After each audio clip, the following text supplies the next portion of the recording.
and welcome back. Today I'm going to be chatting you through my top 10 tips on nailing your next dance audition. I get so many questions about dance auditions for drama school, dance auditions for shows. I feel like it can be quite a nerve-wracking thing to go into and quite a nerve-wracking thing to prepare for, so I just thought I would share with you my top 10 tips on really going in there and doing the best audition you can possibly do. There's so many tips and so many things that I could like recommend and little personal things that help me, but I've kind of tried to accumulate them into 10 just so this video doesn't go on for ages. As well, just a little disclaimer, these are things that really work for me and help me. They may not work for everybody, but they are all quite general things that I think will help most people. Before we get into the video, do not forget to subscribe if you haven't already, and give the video a thumbs up if you like it as well, just so I know whether you like these types of videos. So I've got my notes in a little pink sparkly book, and I'm gonna chat through my top 10 tips. I've written it all down. I'm very professional nowadays. This is something that I've really wanted to make a video on for a while, and something that I really want to help people with, because I know a lot of people get nervous and feel a little bit uncomfortable sometimes with dance calls. So anything I can do to help with that, I'm gonna try. So number 1 is come prepared. Brackets, shoes. I always take all my shoes because you just never know, because you never know what they might ask for. Also, you don't know what the floor's going to be like, so sometimes like a jazz shoe might work better on a floor than a ballet shoe, and if you don't have it, you don't really have the option. I just think it's better to take them all, and then at least you've got the option. I also always wear trainers to dance calls, just because then I don't have to carry them in my bag, and sometimes you need trainers for the dance call as well as all your other shoes, so it's just like one less thing to carry, really. Number 2 is wear something that you are comfortable in. Sometimes we think we have to wear like a flashy outfit or a, you know, something really tight or whatever to really stand out in these auditions, and while it is great to wear something eye-catching and that, you know, makes you stand out, I think the most important thing is to be comfortable. If you're going to wear something that's like constricting or just doesn't make you feel comfortable when you look in the mirror and doesn't make you feel like your best self, don't wear it. I would much rather go in and feel comfortable in what I'm wearing than be wearing something like super uncomfortable but that really makes me stand out, just because I feel like you do a better performance and a better audition if you feel comfortable in the first place, because you're already in quite an uncomfortable environment, because you're, you know, putting yourself out there, you're nervous, you're auditioning for something you really want to do. So I think it's just better to be comfortable. Obviously still look smart and still look presentable, but I definitely think comfort is really, really important in these types of scenarios, just my opinion. Number 3, kind of an obvious one, but one that people kind of sometimes forget, and that is to warm up. Make sure you get there early. With dance calls, I always try and get there at least half an hour before. The other day I was at a dance call and I was the first person in the entire building. That's how early I get there. I tend to try and get in early just so that I make sure I'm warm, because you really don't want to hurt yourself. That is the key thing. And also you want to give your best audition, so you want to make sure you're limbered and warm and, you know, everything's working correctly, especially if it's early in the morning. I just don't think it's worth risking injury for something like that. And even if it's only a short dance call, you're still putting your body through a lot. You know, you want to make sure that it's warm and it's ready for whatever the dance call is going to bring. Really, I think that's like probably the most important tip, and it's one that seems quite obvious but I think can sometimes get overlooked. Number 4 is to listen. So when you're in the dance call, you will either have like the choreographer and the choreographer's assistant, or you will have the associate, or you will have someone basically running the audition, and you will usually have someone assisting as well. A really important tip I would recommend is just to really listen to what they say, because sometimes it's very specific, the choreography. Sometimes, you know, you have to have hands really specifically in a certain place, or your leg has to move on an exact count, and if they can see that you're listening, that will really work in your favor. And also it will mean that you won't have to ask questions down the road that they've already explained, because that can sometimes annoy them, which is understandable, because if they've already explained something really specifically and really clearly, and then you're like, oh, where's the foot on that, and they've said it like 7 times, they're probably going to get a bit annoyed. Because ultimately the more you listen, the more tips you're going to pick up and the more comfortable you're going to be with the dance. So just really like focus in on what they're saying and really listen to how Number 5, now this is something that I find really helpful, but maybe it isn't for everybody, and I find it really, really helpful not to watch other people. Now this is something that I think really depends on how you like to handle these types of situations, but I prefer to just focus on myself, not worry about what anyone else is doing, just really focus on how I'm performing the dance and really giving my best audition. Also kind of tied into that is don't compare yourself to other people, which is, you know, something that if you're watching loads of people do a dance before you, say in a dance call like you all kind of watch each other, you might start to compare yourself and think, oh, I don't do that as good as her, or oh, I can't do that well, or things like that. So sometimes it is better to just not watch and just really focus on what you're doing. Go over the steps in your head, make sure you're really familiar with it, keep it ticking over,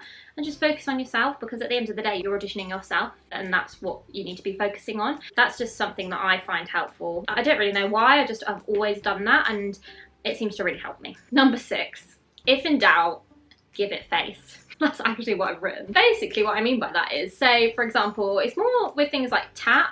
I don't know, it's kind of with everything, but it's specifically with tap. So say you're really struggling with some of the steps and you know, you're not really sure what's happening with your feet, just really perform and it might distract them. I mean, this isn't like a surefire tip, but this is something that could help and potentially, you know, can distract from, say maybe you make a mistake with your footwork.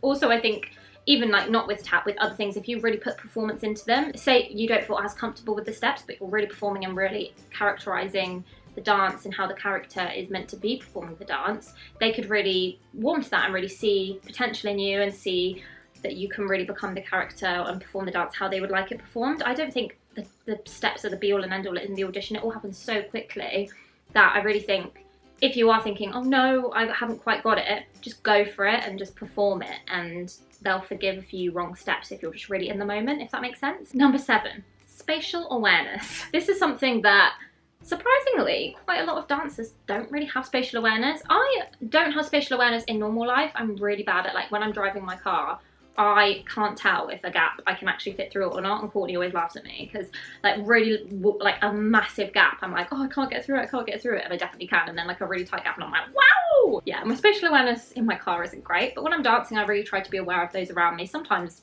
you do bash into people, like it can't be helped, but I think it's something really important to preserve your body and your health. I think it's something really important to keep yourself safe and to keep those around you safe. Really think about your spatial awareness, especially if your audition is really busy and there's lots of people, or if it's in a small room or things like that. Even if it's not, even if there's like 3 people and it's a massive room, I just think to be aware of those around you, especially if you're auditioning for a show. There's going to be so many people on stage.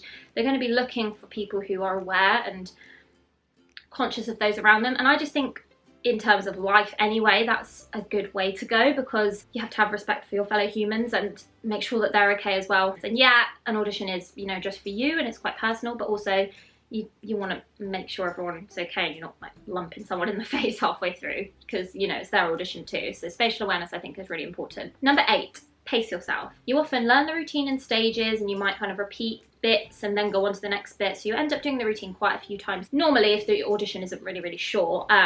So you'll probably end up performing it quite a few times before you then split into groups and practice it again, and then you'll split it down into like smaller groups to actually perform it for them to watch and like watch you. So I think it's really important to pace yourself. Don't just go for it straight away. Like yeah, they are watching you the whole time, so it's important to kind of be on top of it, but I think it is really important to pace yourself as well, because you don't want to get to the end when they're like, okay, now we're all going to go in 4s and do it through 2 times. You don't want to be completely puffed out by then, because you've been doing it and doing it and doing it like full out. I think it's important to do it full out, definitely, but just pace yourself. You know yourself. It's a very personal thing. You know how much you can kind of do things over and over again before you're completely puffed out. So yeah, pace yourself. It's very personal, but I definitely think it's something to look out for. Number 9 is be safe. Now this kind of ties into like the spatial awareness and things like that, but ultimately it can come under lots of different things. The most important thing is your safety and keeping yourself safe. So say you're in a room and maybe the floor's really slippy and your shoes like really slipping around on the floor. Yes, that's unfortunate. Take what steps you can to help that scenario and to make it easier for yourself, but ultimately do not put yourself at risk. Do not hurt yourself and just fling yourself around because you really want to do a good audition. Be careful, and like things like sometimes if it's really busy in a room and it's really sweaty, the floor can get really slippy. Be really careful, look out for yourself, and if something feels dangerous, feels unsafe, don't do it. In terms of kind of like the size of a room, say there's a really low ceiling and you want to maybe go for like a lift or a backflip, check things like that first. Don't just go into things and fling yourself around without first assessing the situation, if that makes sense. Like low ceiling, you're gonna bash your head. Slippy floor, you're gonna fall over. I see quite a few accidents and sometimes they really can't be helped, but as well as looking out for other people, you have to look out for yourself, because no one else is looking out for you as much as you will look out for yourself. So if something doesn't feel safe, flag it, mention it or just be really careful. If something feels too risky, too unsafe, just don't do it. It's not worth putting yourself at risk of ending your career and injuring yourself so badly that you can never do an audition again. At the end of the day, your health and your safety is the most important thing. And my final tip, number 10, is if you are confused or have any questions, ask. This kind of leads on from number 3, which was to listen. And obviously if they've explained something already and said, you know, it's really important that we always start on the left leg, and you say, which leg do we start on? And they have to repeat that, they'll probably get annoyed. But if, you know, you've been really listening and there's just one bit you're really struggling with, do not suffer in silence. Ask, and they don't mind. Like, they want people to ask questions. They want people to come forward if they need something going over or if they're confused about something, because then that helps everyone as well. So don't be afraid to ask. And also, if you need to get nearer the front so you can see, maybe ask if you can come closer to the front or if you can swap the lines round. Yeah, just ask questions, listen and ask questions, just to make sure that you do the best audition and give yourself the best chance that you possibly can. And I know a lot of people are nervous about dance auditions, and I know that it can be a really scary thing to go into. Trust me, I know, I get nervous for them too. But I feel like if you have these things in place, it can really help. And if you go in feeling as prepared and comfortable as you possibly can, knowing things like this, you're going to stand a much better chance, and you're going to feel so much happier with what you do and so much more comfortable being in there as well. It is nerve-wracking, but you can do it. Just go in there, focus on yourself and do the best job that you can possibly do, and it will be fine. Trust me. I hope that you enjoyed this video and found it helpful. I really enjoyed making it. I really enjoy making these types of videos for you guys. If you have any other videos like this you would like me to make about specific topics to do with auditions or musicals or anything, just let me know and I'll be more than happy to do that for you. If you enjoyed this video, give it a thumbs up so that I know, and don't forget to subscribe to my channel. I hope that you have a lovely rest of day, and I will see you again in the next one.